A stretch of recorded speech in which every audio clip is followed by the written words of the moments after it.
This is the ruined city of Petra in the country of Jordan.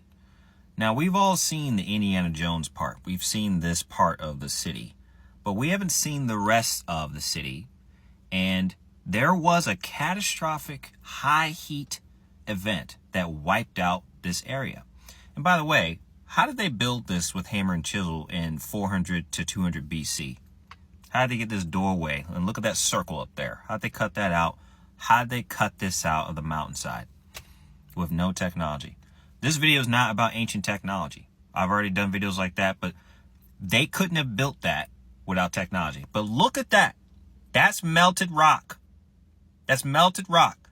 And I know you guys don't believe me, but this area was melted down. I'll show you some photos. Look at that.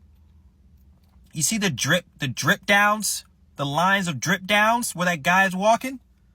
That's melted rock. This is melted. I think the whole, hold on. Now, I personally believe the entire Petra area looked like Minas Tirith from Lord of the Rings. The whole mountain area was a city, and it got melted down by a catastrophic high heat event. Now, the mainstream will tell you that Petra was destroyed by an earthquake. But this right here looks like melted ice cream. Imagine this cone right here is the city of Petra before the earthquake. Okay, and it melted. This is soft serve. This is how soft serve look when it's melted.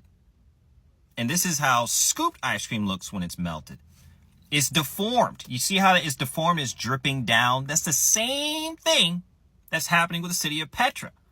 All right, so you know what melted looks like. This is melted. This is melted. Petra, perfect Petra. High heat cataclysm. That's what that is. If you can't see that that stone, that rock is melted, I don't know what to do for you. I don't know what else to do for you. That looks like melted ice cream. You can see the lines. It's dripping down. This was overhead. This was above the city, downward. This is not an earthquake. It's not an earthquake. Oh, it was just an earthquake. We need you to believe us. L-I-E-S. What does that spell? Cap. How hot does it have to be for rock and stone to melt? At least 2,700 degrees Fahrenheit. So, can an earthquake cause stone to melt? The answer is no. Not like this. Because when they say, oh, earthquakes can cause magma, that's under the earth. That's like at the fault lines. It doesn't happen up here. It doesn't happen from the top down. Look at this city. For one, how they built that with no technology, with hammer and chisel. That's that. And they're trying to tell us that the earthquake caused it to be a rounded, melted ice cream cone looking area. Y'all see the melting? How it's sloped down and deformed looking? It's like hanging over. This is a melted city. It got melted by either a direct energy weapon or some type of possibly biblical cataclysm. And people don't want to talk about that. There's burn marks too. It's discolored. Like this is darker and charred looking versus this. So this clearly was made after the burning. So Petra got destroyed and maybe the survivors built this part. This is called the treasury. Because look, the stone is different. This is light and nice and pristine, and this is all charred up. This is burned. This got burned out. And no earthquake caused that. Do you think an earthquake caused it to be deformed? The answer for me is no. This is not earthquake. This is high heat.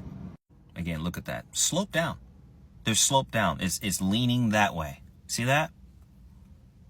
Look, melted pillars. Everything is sloped, dripping. This was a mountain city like Minas Tirith. What do you think Lord of the Rings got that idea from? They got it from reality. Art imitates life. Deformed, burn marks. Take a look. Take a look. This is melted. You have rock dripping down, sloped down, high heat. High heat. That whole city got burned out. Burned out.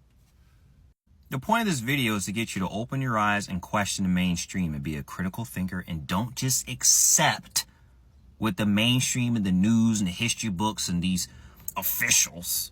Don't accept what they say as facts and truth. They make up the facts. They make the facts up. A lot of history is just complete fabrication, man. And if the event did happen, they omit stuff or they add stuff and change things so you don't know what's really going on. This place is actually a biblical place. It was called Selah in the Bible. It was in the book of 2 Kings and also the book of Isaiah. And Petra means rock or stone.